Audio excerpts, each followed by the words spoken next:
Quand on discute de son avenir professionnel avec ses amis, si on a un peu de chance, on a des amis qui sont assez différents de soi, et du coup on a des retours qui peuvent être assez variés. Là, le coaching force ça. Du coup, ça permet de confronter avec d'autres angles et selon d'autres critères la vision qu'on a de son projet professionnel.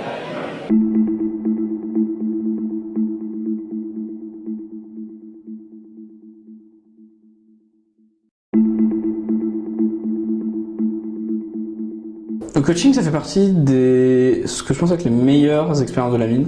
J'ai vécu le coaching en 3e année aux mines. J'en ai retiré plein de bonnes choses. À l'époque, je me posais énormément de questions et j'avais démarré la réflexion déjà en 2e année. Et le processus de coaching m'a permis de formaliser les choses, de les aborder avec une méthodologie éprouvée.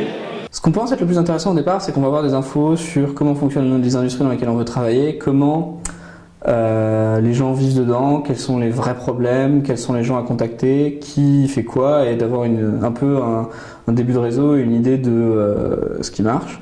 Mais pour moi, c'est pas tellement ce qui m'a le plus apporté. Ce qui m'a le plus apporté, en fait, c'est juste d'être forcé à réfléchir à cette problématique de manière structurée et de se poser des questions sur ce que j'ai vraiment envie de faire, un peu les rêves de toujours qu'on n'a jamais osé faire ou les choses comme ça, et donc de regarder un peu partout, d'aller voir des gens qui ont fait des parcours très différents, et ça permet de se rendre compte de ce qui se passe vraiment. Et puis de lancer aussi une démarche qui n'est pas forcément naturelle pour tout le monde, qui consiste à contacter les anciens et contacter aussi d'autres personnes, donc activer ce qu'on appelle une démarche réseau. Ça m'avait permis de faire mûrir pas mal ma réflexion, notamment dans une période où c'était un petit peu le début de la crise économique, donc savoir vraiment ce que fondamentalement j'avais envie de faire. Et je pense que le coaching sert avant tout à ça en fait.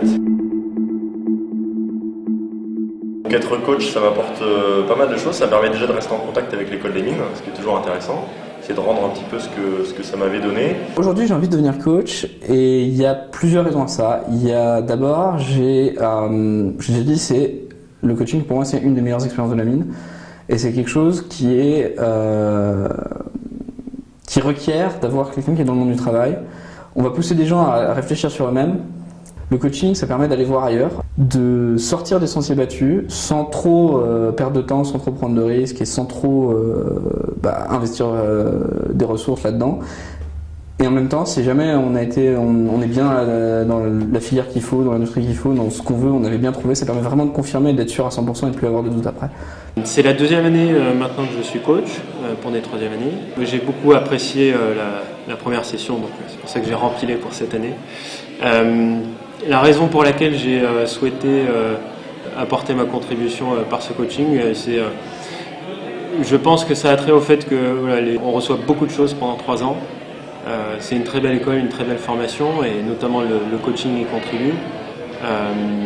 Et donc j'ai voulu quelque part pouvoir redonner un petit peu de ça, notamment aux élèves de 3e année. Ça m'a permis de gagner pas mal de temps sur les choix que j'ai pu faire au tout début de carrière, sur mon premier job notamment.